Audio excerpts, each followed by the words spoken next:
Welcome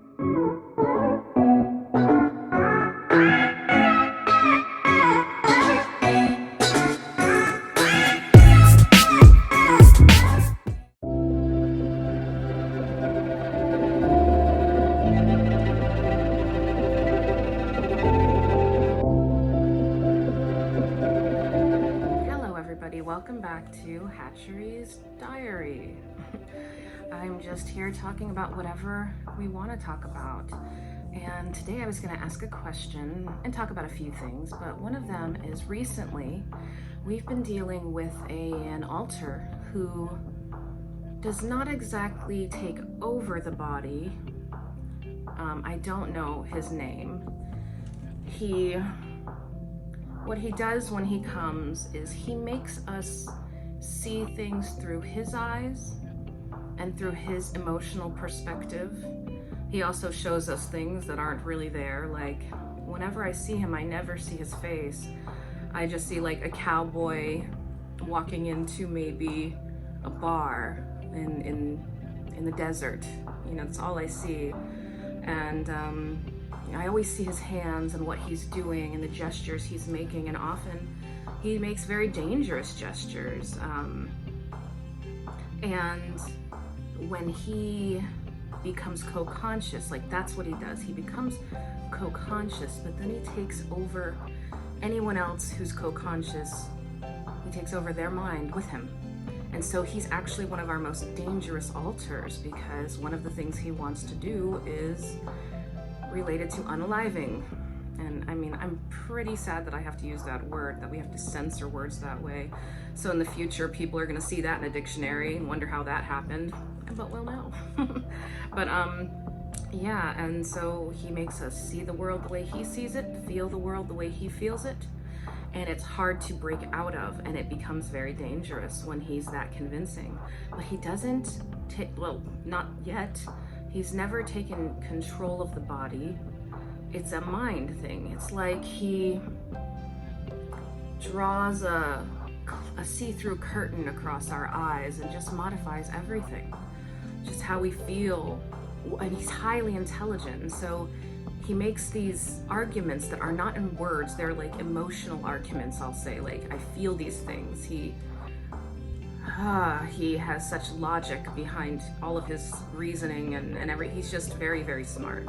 And he's very good at tricking different parts. And so when he comes and basically draws his perception curtain across our eyes, we can get lost in it.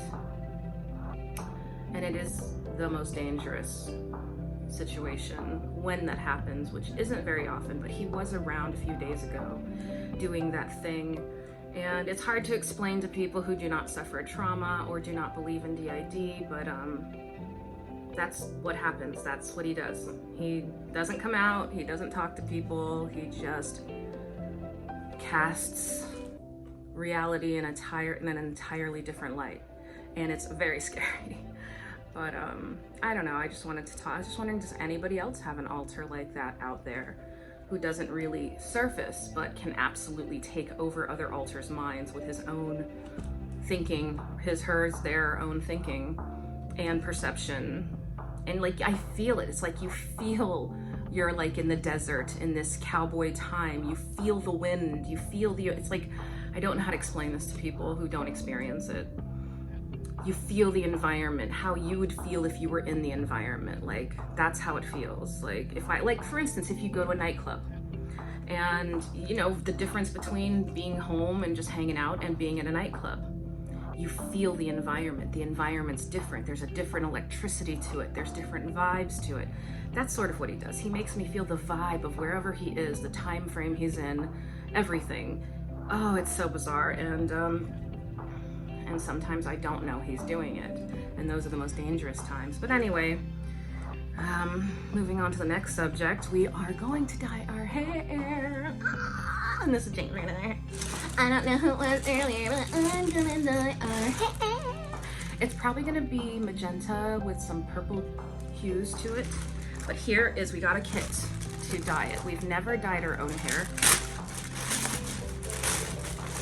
And this is my first unboxing kind of on this channel, so here, I just opened it. Here it is, the kit that I will be using to dye my hair. I do not have the hair dye yet, so I'm gonna be getting that soon. I think I'm going to get magenta, and maybe I have blue, so I might mix them together and see if I can have like a blue undertone. I don't know, I'm not good at this, so probably I will stick with the simplest thing and just do one color and stop being complex, because I don't know, maybe my hair will end up tie-dyed. I don't know what happens, but here we go. Let's see, what is in it? What is in it? So it's like opens here. It looks very complex, whatever this is for. And more of this. And yeah, some of that. And there's this cute little thing so I can stir things. And I really don't know how to do anything when it comes to the mixing bowl, to dyeing my hair.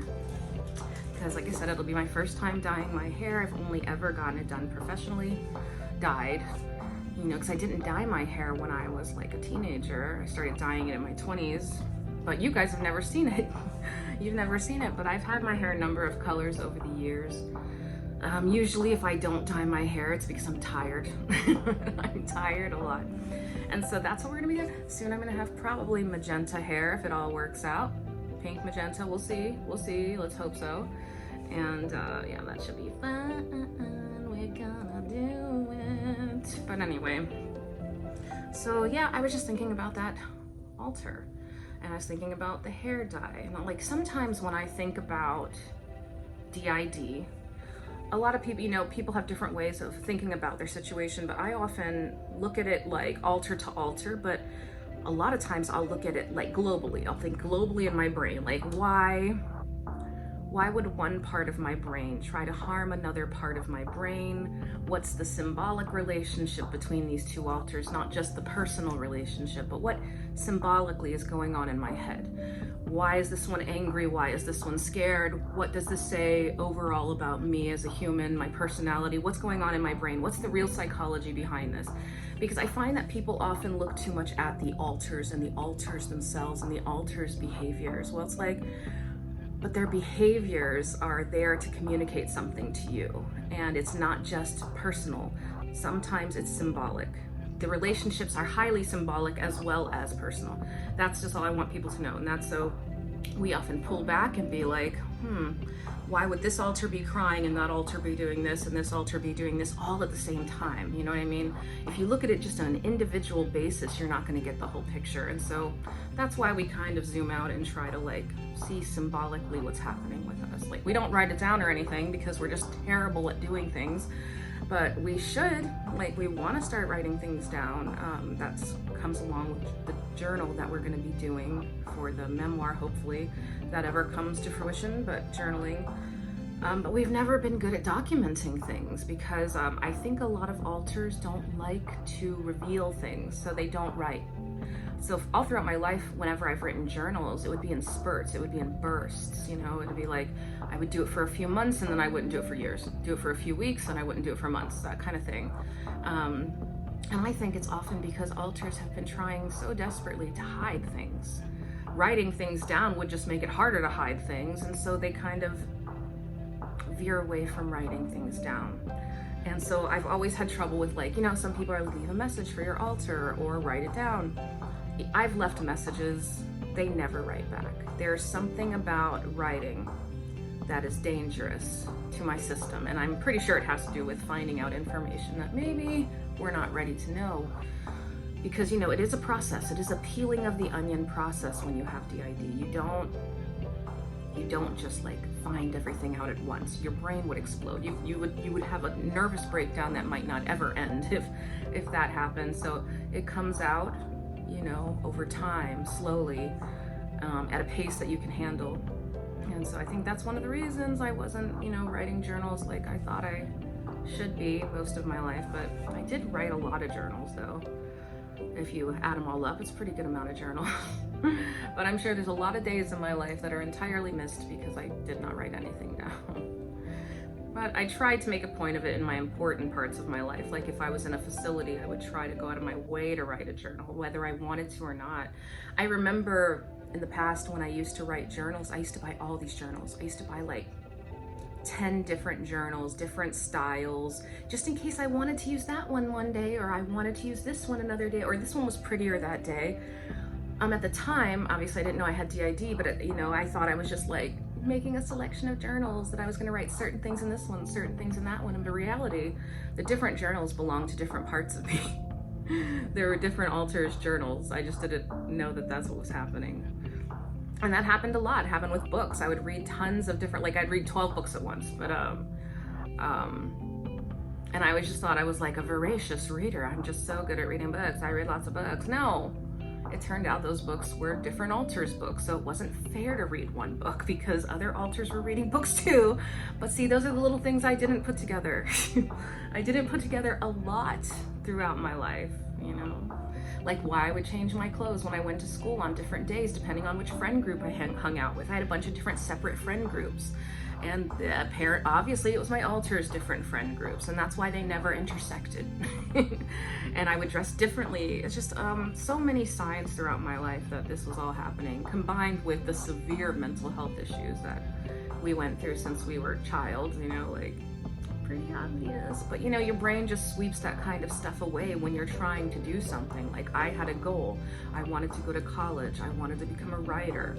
I wanted to also go to school for psychology. That was going to be my minor. So in case I wanted to major in master's in psychology, I could have. I didn't finish any of that, of course, because I had DID and I didn't know it. And it's not the kind of thing, it's pretty hard to get through college having DID and not knowing it. Like I said, it took me 6 years to get my 2-year degree, and then it took me like 4 years to get a year, like a year of my UF done because of all of the interruptions. And yeah, those things can happen. And so, you know, these are just like the normal things that go on in my life. I'm excited to dye my hair. James is here, Brandy's here. I don't know who else is here, but we're kind of, you know, co-conscious, Brandy and James right now, so that's what we're doing right now. And that's what we're doing right now. And yes, I would love to hang out with people, and I would love to be doing things, but you know, you can't always do what you want. You can't always get what you want. Yes, I love songs, and I sing too many of them, so anyway, I love you guys. I hope you guys are having a great day. I don't think anybody else is gonna come out. This is probably boring AF, but this is a diary. I can say whatever I want, okay? Whatever I want. So you just have to deal with it. Love you guys. Love you guys. You guys have a great day. See you next time.